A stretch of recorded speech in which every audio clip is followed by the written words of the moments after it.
Hey guys, welcome back to my channel. This is Ines from Crochet, and today I'm going to start a series of videos where I go through all the different stitches and the basic stitches of crochet to get you started in your life of crochet. These videos are mostly for my students who have taken my classes, but if you're new here and you've just stumbled across these videos, welcome, and I hope you learn something from them. If you have any questions, feel free to leave them in the comment section below, and I'll be very happy to help you. Today in this video, I'm going to go through two things. One, how to create a slip knot to attach your yarn to your hook, and two, how to do the chain stitch, which is the basis of how all crochet starts. So right now I'm using a 12 ply worsted weight yarn. This is in this pretty mustard acrylic, and the hook that I'm using is a 4.25mm size hook, which if you have been to my class, this is the size that I usually start with. So to begin by creating a slip knot, this is the way I've taught it during my classes, and if you've taken my classes you're familiar with it, but over time your method of creating one will change, and this is entirely up to you. But for now, you want to take the tail end of your yarn, make a loop on the table in front of you, take the tail and tuck it underneath the loop so that it crosses over in the middle. Then you want to take the yarn from the middle, hold the two ends of it down onto the table and pull up,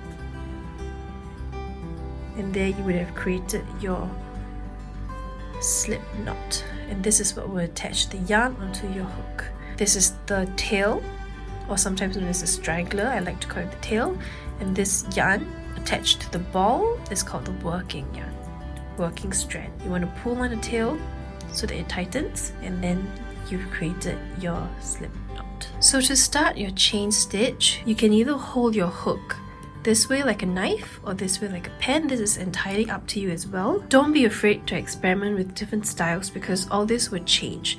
Right now, the only thing that's important for you is to figure it out and try different styles as you go along and decide what works for you. Again, there's no right or wrong in crochet. This is all personal style. So to begin with a chain stitch, you want to hold your working yarn in your tension hand, which is this hand, and you want to hold on to the hook however you're comfortable with. We take the hook facing downwards, not upwards, but facing downwards.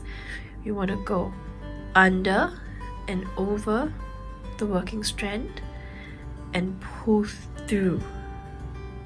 And there you've created your first chain stitch. Let's start that again. Adjust your grip so that you're holding onto the knot, and you want to go under and over and pull through. Under, over, and pull through. And each time you complete a set of going under, over, and pull through, that is one chain stitch completed. To count the chain stitches, each little V is 1. So right now we've created 1, 2, 3, and 4. The loop on your hook never counts for anything. It's just there so that it can secure to your hook. Otherwise it'd just be falling off everywhere. So let's try that again. Adjust your grip so you're holding on as close to your pivot point as possible. Go under, over, and pull through. Again, under, over, pull through. Now the act of going under, over, and pulling through is called a yarn over. Don't confuse this with the name of the stitch. The name of this stitch is called the chain stitch, but the action of going under, over is called a yarn over, also abbreviated as Y.O. If you buy any patterns online, you will see that yarn over is indicated by the abbreviations Y.O. This is industry standard, so don't get confused when you see that. Let's try that one more time. Adjust your grip so that you're holding as close to your pivot point as possible. Go under, over, pull through. Under, over, pull through. You may want to experiment with holding your hooks this way or this way. Either way, it's the same thing. You go under, over, pull through. You go yarn over, pull through. Yarn over, pull through. And your first task is to just go under, over, pull through, yarn over, pull through, yarn over, pull through, and yarn over, pull through as many times till you're comfortable. After a while, you should be able to go really fast, and you'll find that your work gets more and more consistent. The way to tell where the front of it is versus at the back, if you were just to twist it a little bit, you can see these little humps. That is the back of your chain stitch.